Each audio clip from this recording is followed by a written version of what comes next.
Este año vamos a ir a lo largo del año estudiando el libro de Gálatas en la Biblia, ¿sí? La carta de Pablo a los Gálatas. Obviamente esta carta inspirada por el Espíritu Santo, el autor es el Espíritu Santo a través del apóstol Pablo. Y hoy nos toca la tercera parte, pero para que nos acordemos brevemente de qué hemos venido hablando. Hemos visto Gálatas capítulo 1 y Gálatas capítulo 2. A ver, para ver si están despiertos. ¿Qué capítulos ya hemos visto? Gálatas 1 y Gálatas 2. Y brevemente lo que vimos en Gálatas 1 y 2 es que en Gálatas 1 el apóstol Pablo nos recuerda que solo hay un evangelio. ¿Se acuerdan? No hay otro evangelio. Y dice, si alguien viene a ustedes y les predica un evangelio diferente, que caiga bajo maldición, decía. Y en otras palabras decía, si alguien viene y predica un evangelio diferente, no está con Dios y debe ser separado de la comunión de la iglesia. Eso era Gálatas 1, no lo vamos a repasar completo. Si te has olvidado, búscalo en las redes sociales de la iglesia.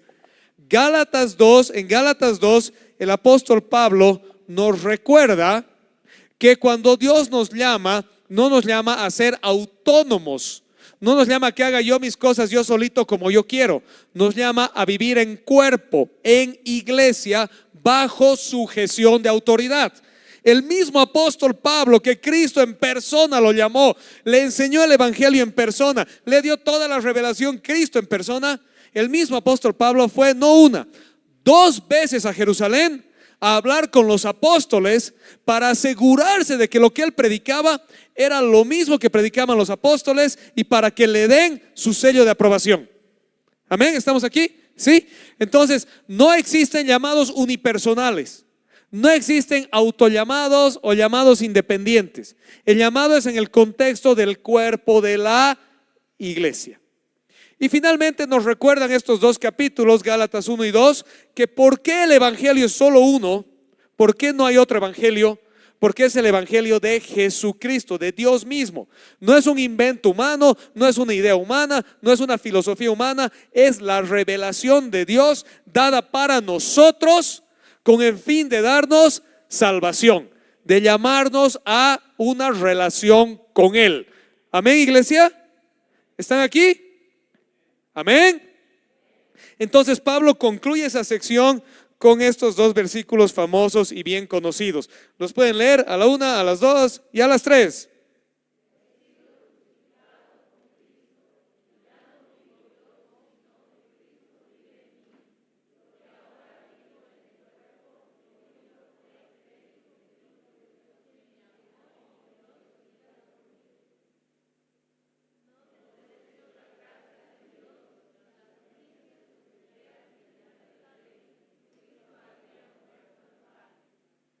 Ok, Pablo termina toda esta introducción, capítulo 1 y 2, y dice, ¿saben qué?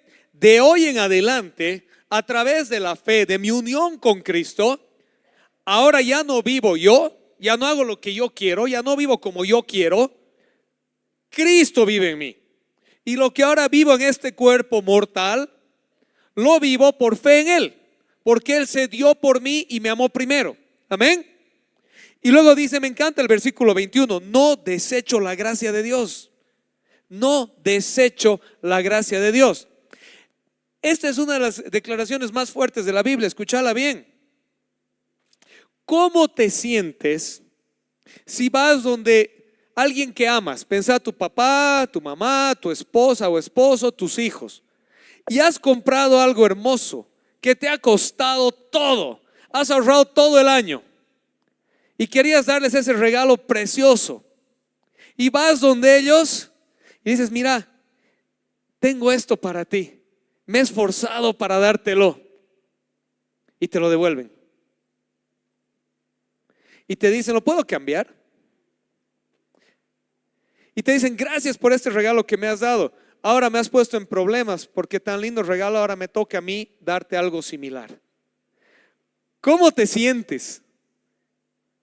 Enojado, mal, frustrado, ¿no ve?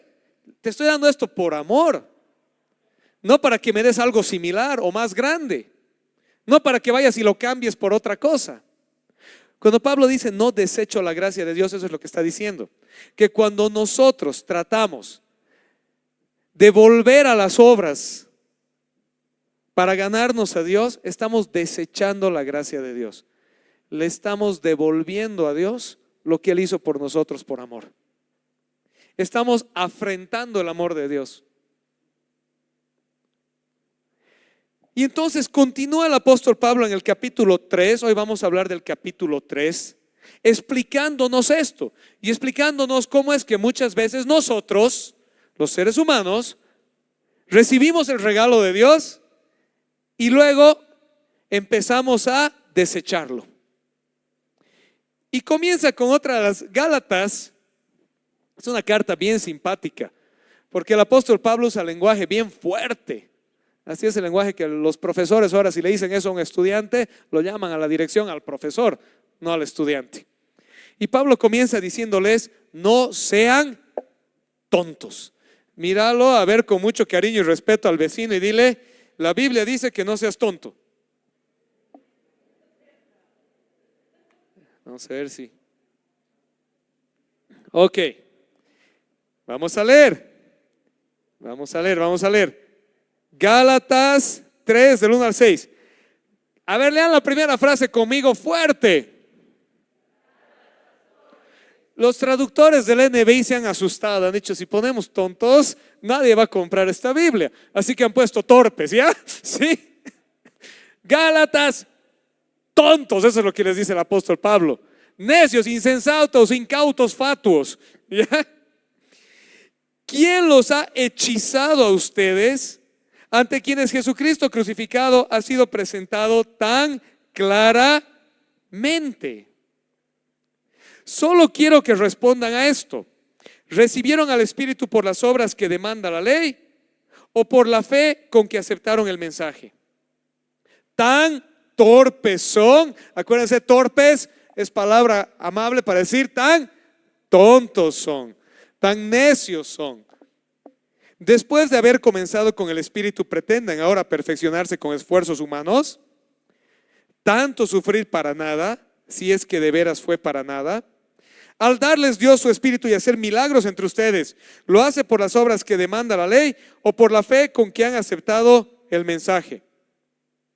Así fue con Abraham: le creyó a Dios y esto se lo tomó en cuenta como justicia. ¿Qué es lo que el apóstol Pablo nos está recordando en este pasaje?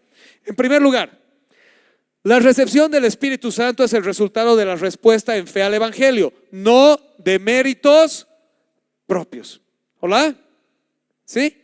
El Espíritu Santo llegó por la recepción en fe del Evangelio, no por méritos propios. Número 2, Pablo hace alusión al sufrimiento. ¿Se acuerdan? Dice: tanto sufrir en vano, si es que ha sido de verdad en vano, les dice. ¿Por qué? Porque la verdadera fe cristiana siempre vendrá con un componente de autonegación y persecución. Y la primera más grande autonegación que tenemos que tener como cristianos es que no se trata de mí. ¿Hola? Porque lo que más le encanta a la carne es hacerte creer que se trata de ti. Todo gira en torno a ti. Estoy ofendido, estoy cansado, estoy contento, estoy exitoso, estoy fracasado. Me han dicho, no me han dicho, me han saludado, no me han saludado. Todo gira en torno a mí. Pero la primera gran autonegación del Evangelio es: lo siento, compañero, no se trata de ti, se trata de aquel que te escogió. ¿Hola? ¿Amén? No te han escogido por nada que hayas hecho, ni me han escogido por nada que haya hecho, ni que tengas de bueno, ni que tengas de malo. Dios te ha escogido porque Él así ha querido. Él en el misterio de su voluntad ha dicho: ¿sabes qué? Este cuate lo he escogido. Y a partir de ahí empieza ese proceso de autonegación. No se trata de mí. Pero ¿te acuerdas el versículo 20 anterior? Gálatas 2:20. Por eso ya no vivo yo, mas Cristo vive en mí, porque Él me rescató. Amén. Luego dice, continúa, 4 cositas. La primera era, 5 son, no son 4, pero bueno. La primera dice, la recepción del Espíritu Santo es el resultado de la respuesta en fe al Evangelio, no méritos propios. Pablo hace alusión al sufrimiento, ya eso hemos hablado. Tercera, ahora sí, perdóneme, se me movió mis notas. Así como el Espíritu Santo viene a nosotros por la fe y no por mérito propio, el crecimiento espiritual y el poder de Dios vendrá por crecer en la fe y no por mérito o esfuerzo humano. ¿Qué quiere decir todo ese párrafo? Básicamente es esto: tienes que crecer en Dios. ¿Hola? ¿Amén? Mirar al de al lado y dile, tienes que crecer en Dios. ¿Cuántos tienen? A ver, levanten la mano si tienen hijos o han criado alguna guagua, hermanitos muy menores, lo que sea, los que han tenido la experiencia de tener una guaguita en la casa. Ahora, ¿te acuerdas cuando la guaguita era guaguita y le cambiabas el pañalito? Ay, tan lindo el pañalito, ay, le voy a cambiar, tan bonito, ¿no ve? Y agarra su chupón y mamá, ay, tan lindo, tan bello con su chupancito. Pues llega a cierta edad en la que tienes que hacer ¿qué? Chao chupón, chao pañalito. Porque es tierno en una etapa. Ahora imagínate que llegue una mamá con su guagua de 15 años que no tiene ningún tipo de impedimento, con su chuponcito y su pañalote. ¿Vas a decir qué tierno que está? No, ¿no ve? Porque tienes que crecer. Si algo está vivo, crece. Si algo es saludable, crece. Amén. Tenemos que crecer espiritualmente, pero el crecimiento espiritual no es por mérito humano, es por crecer en la fe. Es por crecer en la fe, es por conocerle más a Él, creerle más a Él, confiar más en Él y parecerme más a Él. Autonegarme, morir yo para que Él crezca. Amén. Y finalmente lo cuarto que nos dice ahí es que Abraham es llamado el padre de la fe. Y Pablo nos recuerda que la promesa de Dios antecede a la ley de Moisés. Es esa promesa de la cual somos beneficiarios. Y por favor, este último que ahorita les parece el más chino de todos, es el eje central de lo que vamos a hablar. Así que acuérdense de esto. Acuérdense de esto. Si algo se van a acordar de hoy día, acuérdense de esto. A ver, díganlo conmigo. La promesa antecede a la ley. La promesa antecede a la ley. ¿Ok? ¿Estamos bien? ¿Sí? Y vamos a ir entendiendo qué quiere decir esto. Segunda parte, el evangelio es bendición y no maldición. El evangelio es bendición y no maldición. Y aquí Pablo va a empezar a hablar de la descendencia de Abraham. La descendencia de Abraham. Y no se preocupen, vamos a ir entendiendo de a poquito. Y vamos a empezar con esta pregunta tan sencilla. ¿Por qué es tan importante la descendencia de Abraham? ¿Por qué es importante este ñatito? Abraham, más o menos 4,000, 5,000 años en el pasado. Un tipo de la zona de Ur de los Caldeos, viejito, con su esposa, medio mandarina encima era lo que su esposa le decía y vaya hacía. Y no preguntaba y luego se metía en problemas. Excepto cuando tenía miedo. Cuando tenía miedo la mandaba a su esposa que le coquetea al faraón. No una, 2 veces. Terrible este Abraham. Era un caso. Acordate, Dios te amó no por mérito, sino por gracia. El padre de la fe. ¿Sí? Dios le llega a llamar a Abraham mi amigo, mi cuate, al que incluso llega Dios a decir en un momento, no voy a hacer algo sin contarle a Abraham. ¿Sí? ¿Ok? Bueno, ¿por qué es importante este cuate Abraham y su descendencia? Porque Dios da la promesa. ¿Se acuerdan? La promesa antecede a la ley. ¿Se acuerdan? ¿Sí? La promesa antecede a la ley. Dios le da la promesa, no una promesa, la promesa a Abraham. La promesa. ¿Aló? ¿Me están siguiendo? ¿Están aquí? ¿Sí? Hay diferencia entre una promesa y la promesa. ¿Sí? Es como que digamos así, hay diferencia entre las mujeres y tu mujer, tu esposa. Es diferente, no es lo mismo. ¿Sí? No es genérico, es especial, es único. Amén. ¿Están aquí? Amén. Sí. Los apellidos, sí. Tu apellido, ¿no ve? Sí. Las promesas, sí. La promesa. Esta es la promesa. Dice así, Gálatas 3 del 7 en adelante. Por lo tanto, sepan que los descendientes de Abraham son aquellos que viven por la fe. En efecto, la Escritura, habiendo previsto que Dios justificaría por la fe a las naciones, anunció de antemano el Evangelio a Abraham. Por medio de ti serán benditas todas las naciones. ¿Dónde está la promesa? Esa es la promesa.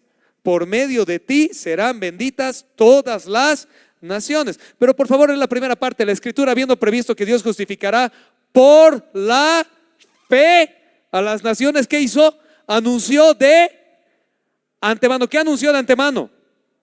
¿Qué cosa? Un evangelio. El evangelio. ¿Se acuerdan Gálatas 1? Solo hay ¿cuántos evangelios hay? Uno. Y si alguien predica otro evangelio, tiene que estar ¿qué? ¿Bajo qué? Bajo maldición. La Escritura, preveyendo de antemano que Dios justificaría por la fe a las naciones, anunció de antemano el evangelio a Abraham. Por medio de ti serán benditas todas las naciones. Así que los que viven por la fe son bendecidos junto a Abraham, el hombre de fe. Son bendecidos junto a Abraham, el hombre de fe. Abraham era todo lo que quieras que sea, pero tenía una cualidad: le creía a Dios. Le creía a Dios. ¿Estás aquí? Amén. Abraham tenía una cualidad: le creía a Dios. No tenía o no desechaba la gracia de Dios. ¿Se acuerdan del apóstol Pablo? Gálatas 2:21. ¿Sí? No desecho la gracia.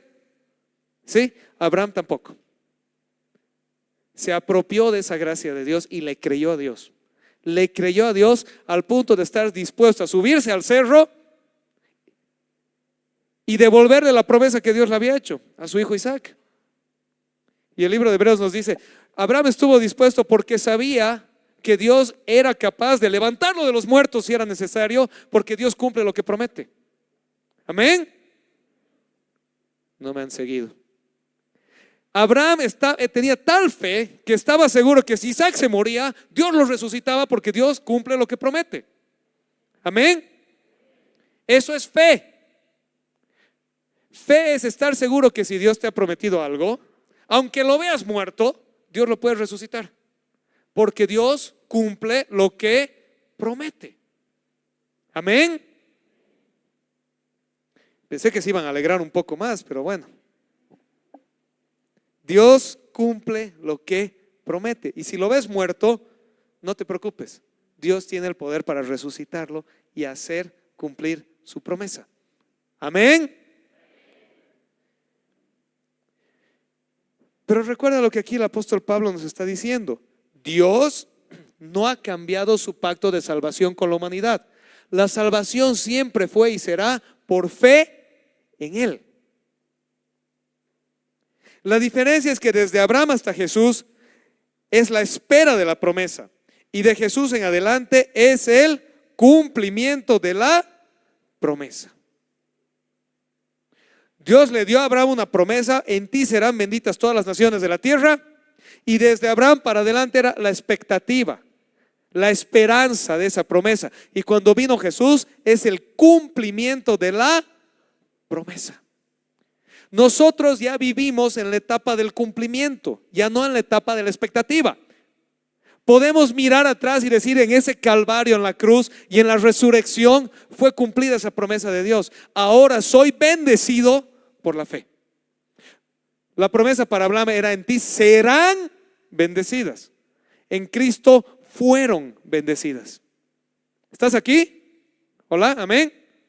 Entonces la pregunta ya no es ¿seré? ¿Cuándo seré? ¿Cómo seré? La pregunta es: ¿entiendo que soy? Amén. Pero Pablo habla, y en este pasaje es súper importante que tomen en cuenta esto: los verdaderos descendientes de Abraham no son los que descienden de él por la carne, sino los que descienden de él por la fe. Y este es un tema recurrente en todo el Nuevo Testamento, porque no es por mérito, es por gracia. No es por obras, es por fe. Y el apóstol Pablo lo dice aquí, lo reitera en Gálatas, lo reitera en Filipenses.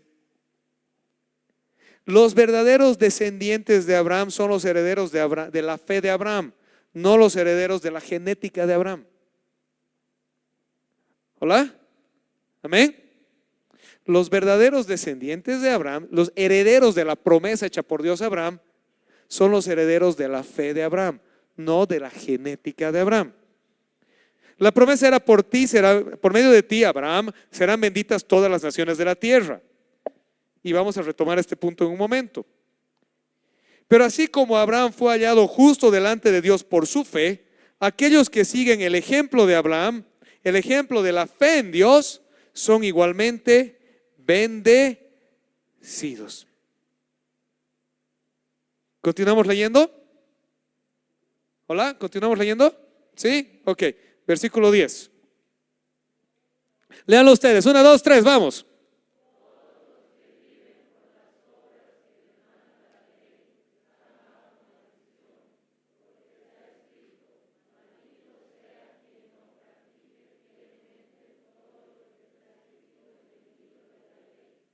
Me toca.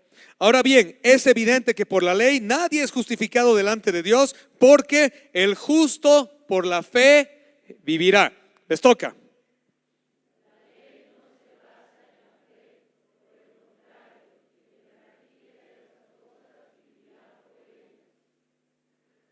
Cristo nos rescató de la maldición de la ley al hacerse maldición por nosotros, pues está escrito: maldito todo el que es colgado de un madero. Y les toca.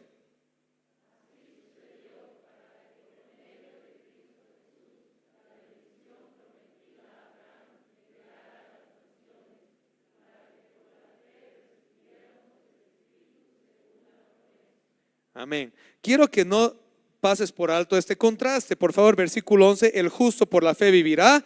Versículo 12, la ley dice: quien practica estas cosas vivirá por ellas. Una es por obras, el otro es por fe. Una es por mérito, el otro es por gracia. Y vamos a ver brevemente esta correlación entre el pecado, la ley, la fe y la gracia. El pecado, la ley, la fe y la gracia. A ver, díganlo conmigo: el pecado, la ley, la fe, la gracia. Ok. El pecado, ¿qué es el pecado? Es nuestra desobediencia natural a Dios, el cual nos separa por completo de Dios y nos hace merecedores de su justo juicio. El pecado es lo más democrático que existe, porque es de todos. No hace acepción de personas. Todos pecaron y están destituidos de la gloria de Dios. ¿Sí? ¿Qué es el pecado? Es tu inclinación natural a hacer el mal. Es tu inclinación natural a desobedecer a Dios.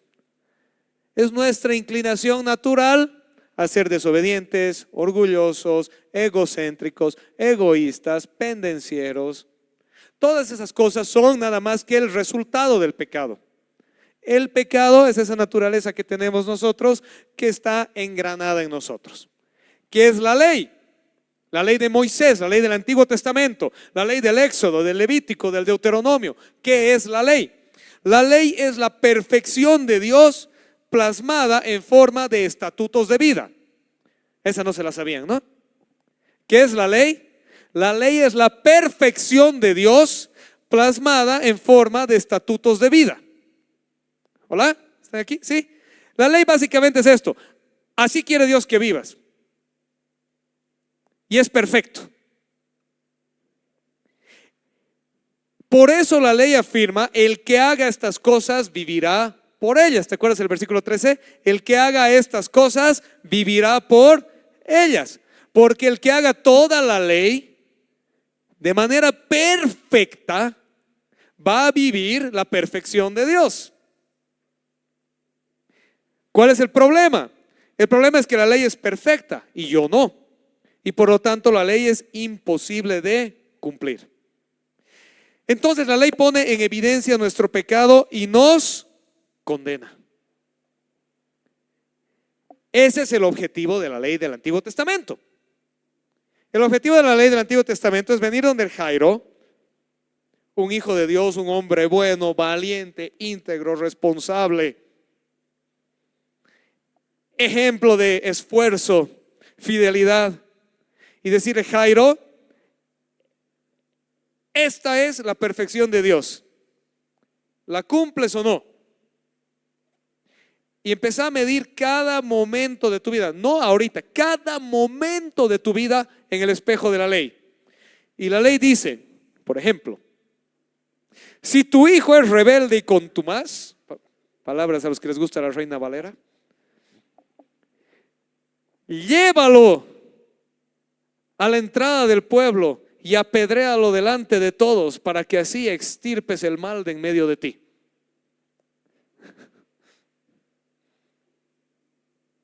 ¿Por qué? Porque la rebeldía y la necedad son afrenta a Dios. Y entonces tú dices: oye, yo cuando tenía como 15 años era rebelde y contumaz, ¿no ve? ¿Sí o no? O eras ese adolescente perfecto. Y la ley pone en evidencia el pecado. ¿Estamos aquí? ¿Cuál es el objetivo de la ley? Poner en evidencia el pecado. No es salvarte, no es que generes la expectativa de vivir así, es mostrarte lo mal que vives. Es lo mismo que Instagram ahora, ¿no ve? ¿Sí? Instagram solo te sirve para ver cómo de bien viven los otros, ¿no? Y cómo de mal estás vos.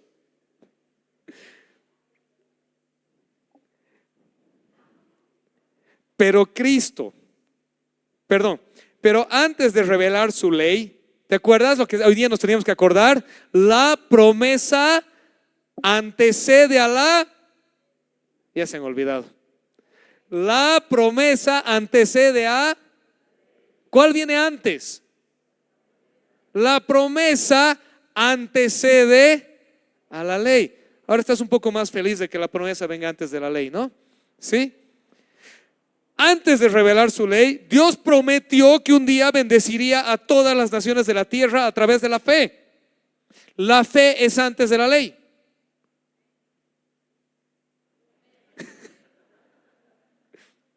Cristo, Jesús, Dios hecho hombre, en medio de nosotros, cumplió en sí mismo todos los mandamientos de la ley. Se hizo por nosotros culpable de todo el peso de la ley, para que nosotros seamos declarados libres de culpa por medio de él. Eso es lo que dice el apóstol Pablo en 1 Corintios: al que no conoció pecado, por nosotros lo hizo pecado, para que nosotros seamos hechos la justicia de Dios en él. En otras palabras, sabiendo que no podemos cumplir esa perfección divina, Dios mismo descendió, tomó naturaleza humana sobre sí, se hizo hombre, habitó entre nosotros y cumplió su propia ley. Y como cumplió su propia ley, no era merecedor de ningún castigo, pero la cumplió como hombre. Dios que asumió naturaleza humana. No es que parecía humano, se hizo humano. Ese es Jesucristo.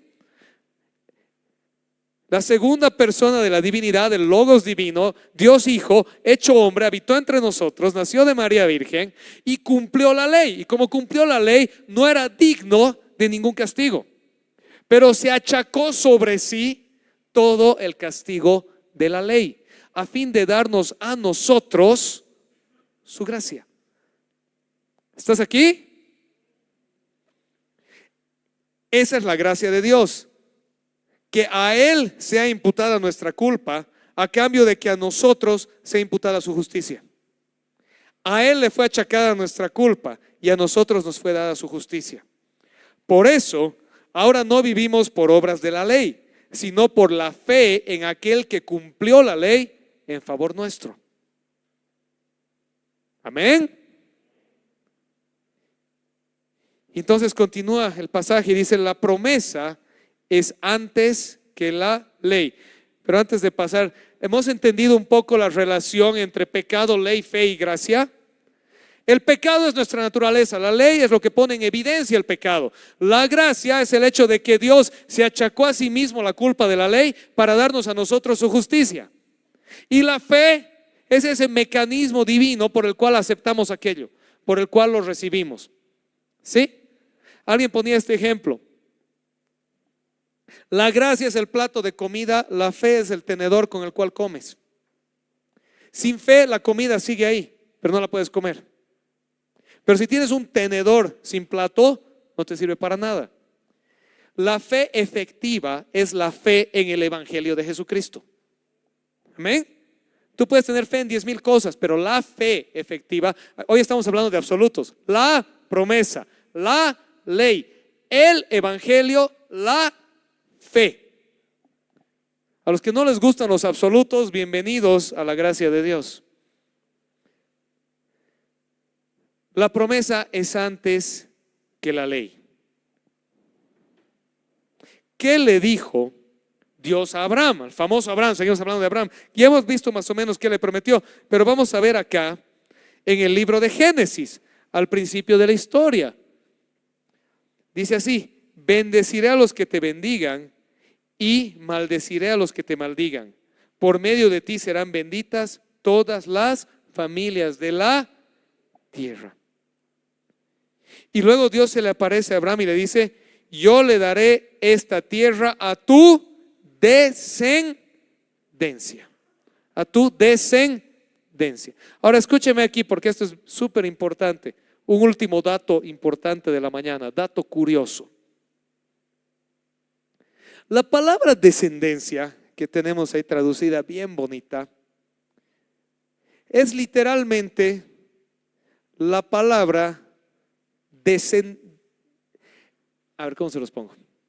Viene de la raíz de esperma, ¿sí? Es la palabra espermatos en griego, ¿sí? Le voy a dar esta tierra a tus espermas, en otras palabras, ¿sí?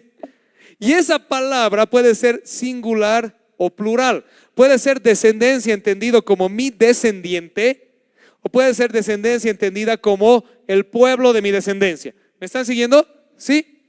Y este era el gran debate. Si la promesa era para el descendiente, para el Mesías, o la promesa era para todo el pueblo. ¿Ya? Y en base a esto es lo que Pablo ahora nos va a decir. Escuchen bien lo que Pablo dice, lo que el Espíritu Santo aclara a través del apóstol Pablo. Dice así: hermanos, voy a ponerles un ejemplo. Aún en el caso de un pacto humano, nadie puede anularlo ni añadirle nada una vez que ha sido ratificado. Ahora bien, las promesas se le hicieron a Abraham y a su descendencia. La escritura no dice a los descendientes, como refiriéndose a muchos, sino a tu descendencia, dando a entender uno solo, que es Cristo. ¿Me están entendiendo? En el español no se entiende mucho el juego de palabras, por eso les explicaba.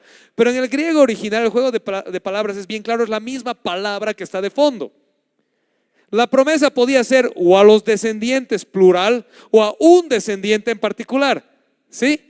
Por ti serán benditas, por tu descendencia serán benditas todas las naciones de la tierra. Por tu descendencia entendida como el pueblo que nacerá de ti, o entendida como alguien que nacerá de tu descendencia. ¿Me están siguiendo? ¿Sí? ¿Están aquí? Y el apóstol Pablo nos aclara y nos dice: no es a través del pueblo, de la descendencia biológica, de la descendencia masiva, es a través de el descendiente, Cristo. Cristo es tatara nieto de Abraham por el lado de María. ¿Sí? Por su lado humano, Cristo es judío, es descendiente de Abraham. Y Él es el cumplimiento de la promesa hecha por Dios a Abraham. ¿Me están siguiendo? ¿Están acá? ¿Sí? Ok. Y luego dice: lo que quiero decir es esto. La ley que vino 430 años después no anula el pacto que Dios había ratificado previamente. Haber sido así, quedaría sin efecto la promesa. Si la herencia se basa en la ley, ya no se basa en la promesa. Pero Dios se la concedió gratuitamente a Abraham mediante la promesa. Vamos a ver cuál es el argumento central del Evangelio de Jesucristo.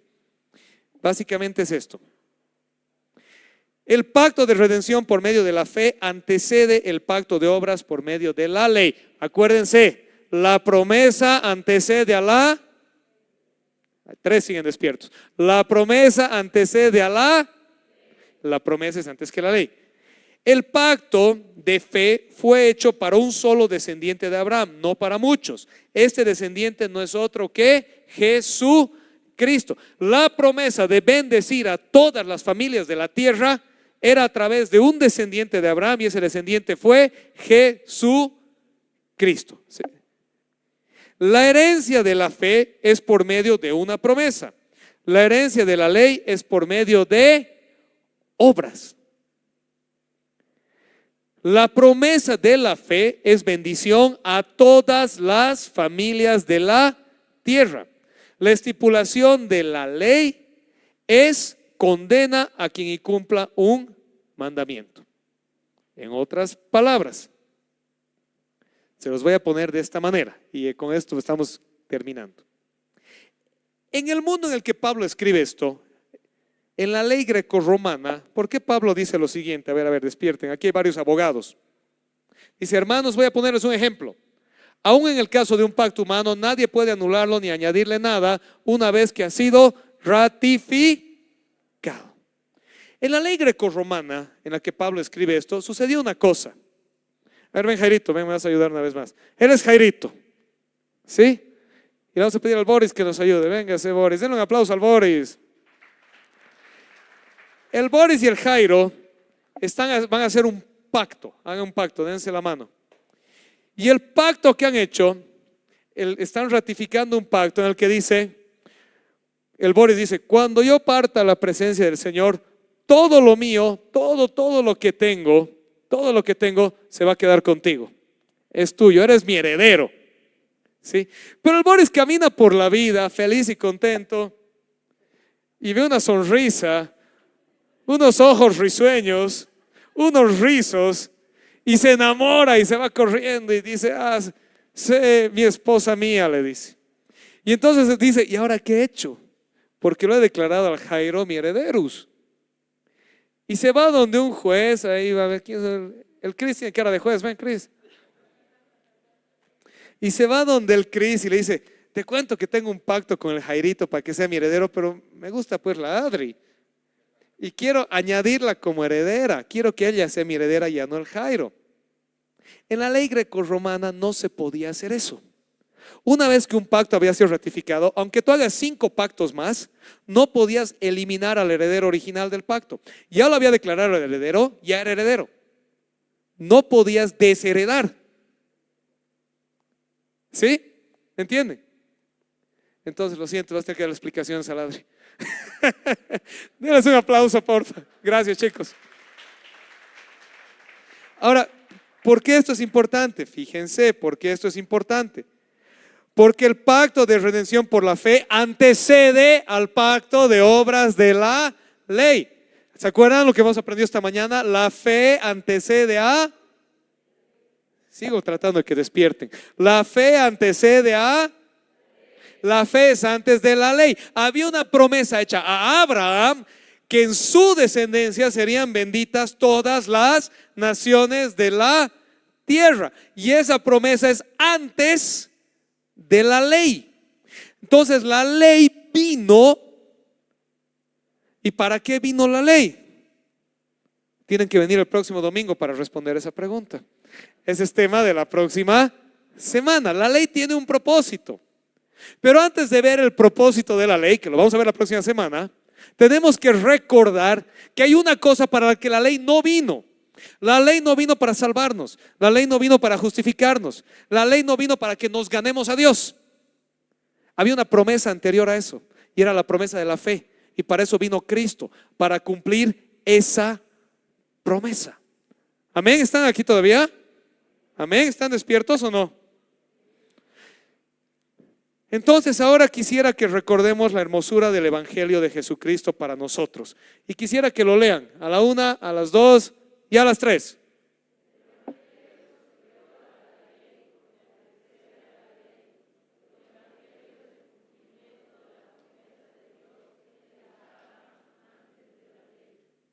Bueno, y por si todavía no has pillado el corazón del asunto, quiero decirte que el Evangelio es relevante para ti por los siguientes motivos. Número 1, porque ofrece el perdón de pecados y una nueva relación con Dios, no es por Dios, y una nueva relación con Dios a través de la fe. El número 2, ¿lo pueden leer ustedes? 1, 2, 3.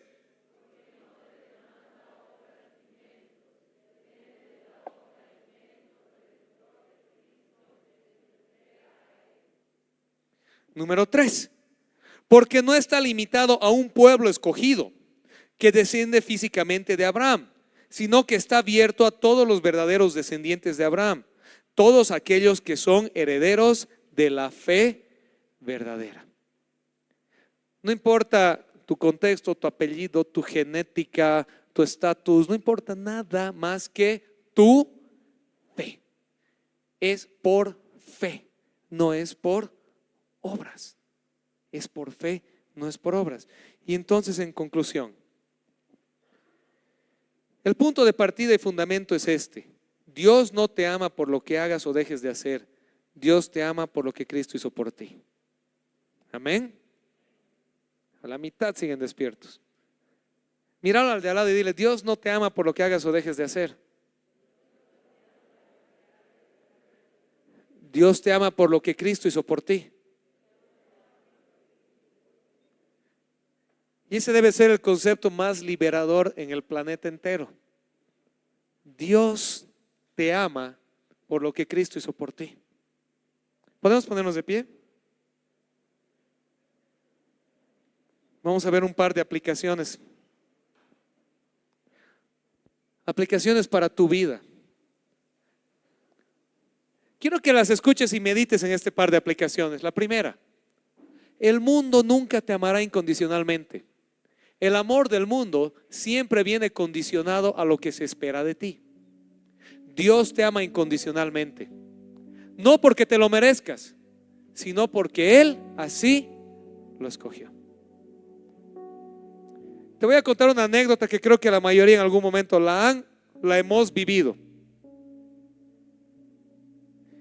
Imagínate que eres el mejor vendedor de tu empresa y llegas a las metas cada mes y te ganas los bonos y cumples bien y te felicitan y te dan certificadito y te dan medallita y te dan trofeito y está tu cuadro en la pared de la empresa y todos tus clientes te conocen y solo quieren trabajar contigo y dices: me aman, tengo una buena relación, tengo confianza. Y un día la empresa hace reducción de personal y te dan la mano y te dicen: gracias por tus servicios, limpia tu escritorio, aquí está tu liquidación, nos vemos.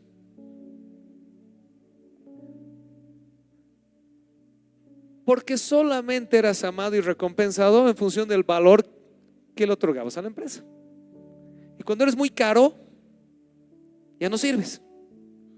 El mundo te ama siempre por lo que se espera de ti, por el beneficio que le puedes dar. Pero Dios te ama incondicionalmente, no porque te lo merezcas, sino porque Él así lo escogió. Lo segundo: el amor del mundo es un amor que se gana por méritos y se pierde por falencias. El amor de Dios se recibe por la fe en el Evangelio verdadero y jamás se puede perder.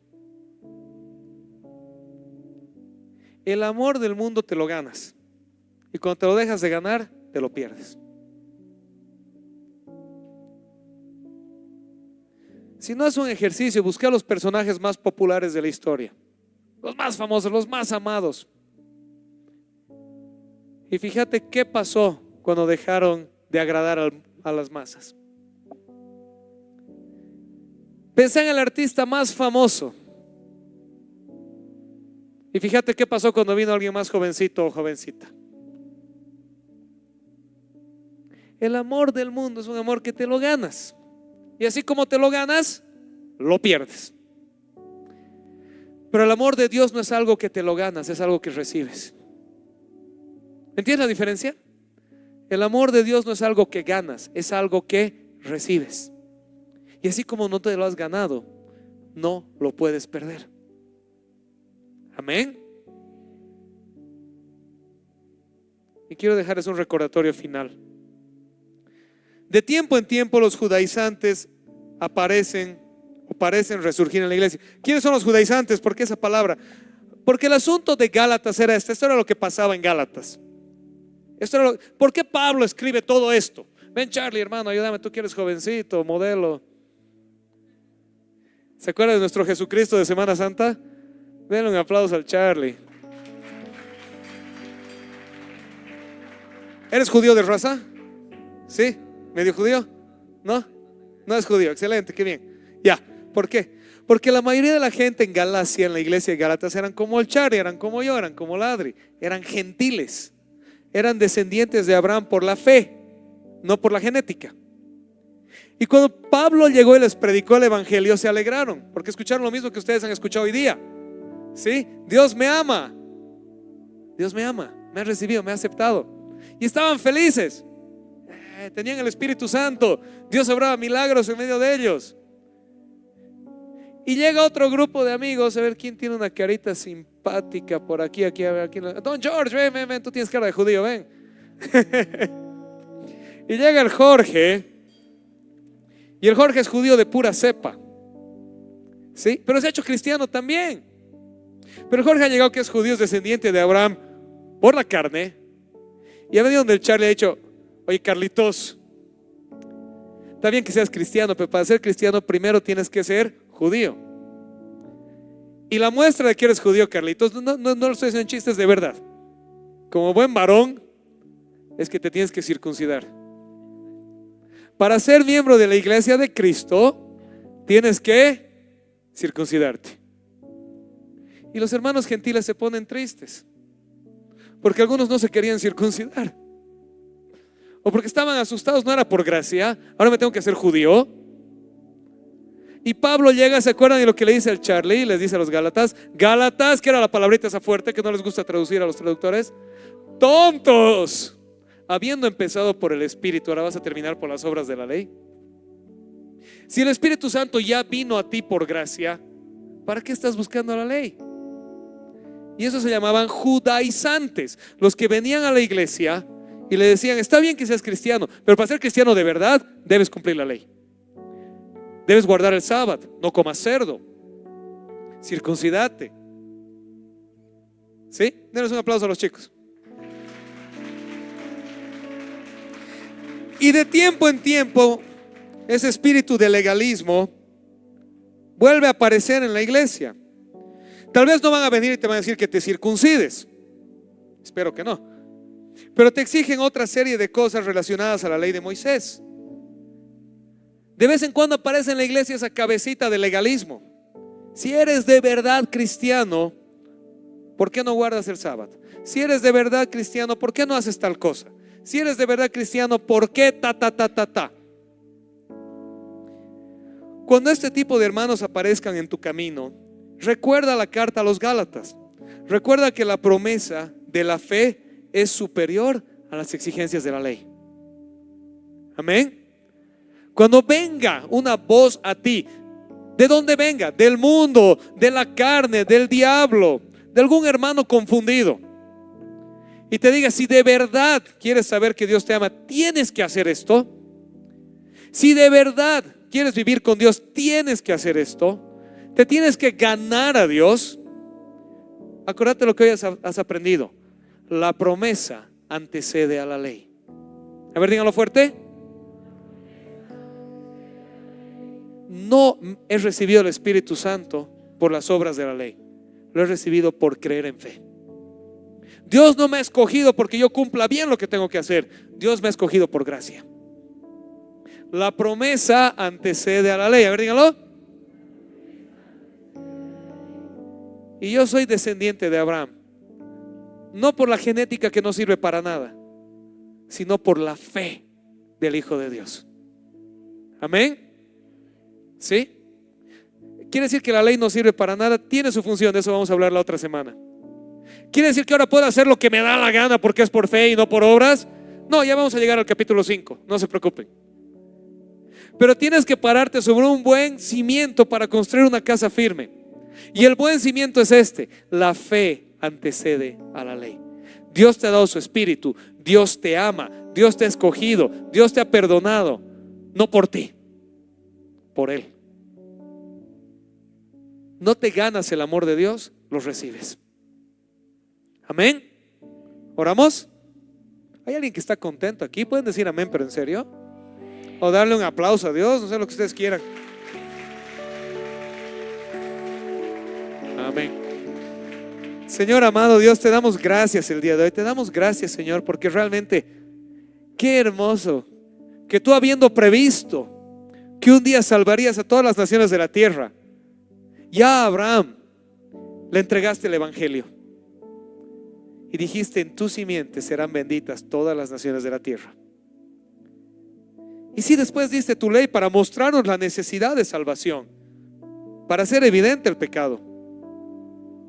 Pero no lo dejaste ahí, porque llegó la promesa que ellos esperaban y que nosotros la vimos y por la cual hoy vivimos, que somos salvos por gracia, por medio de la fe. Y esto no es de nosotros, sino es don de Dios, no por obras, para que nadie se gloríe. Danos la fe para aceptar tu gracia y no tenerla en poco, no menospreciarla ni desecharla. Recuérdanos que tú nos amas, no por mérito nuestro, sino por voluntad tuya. Gracias por esto, Dios amado. Gracias porque podemos recordar que somos amados, somos recibidos, somos perdonados, somos aceptados. Que nada ni nadie nunca robe esto de nuestros corazones. En el nombre de Jesús. Amén. Qué hermoso mensaje de parte de Dios hemos podido escuchar hoy. Ha sido de gran bendición para mi vida y deseo también que para tu vida haya sido de mucha bendición. Te invito a seguirnos en las redes sociales y deseo que esta semana sea realmente una semana de mucha bendición para tu vida. Que Dios te bendiga.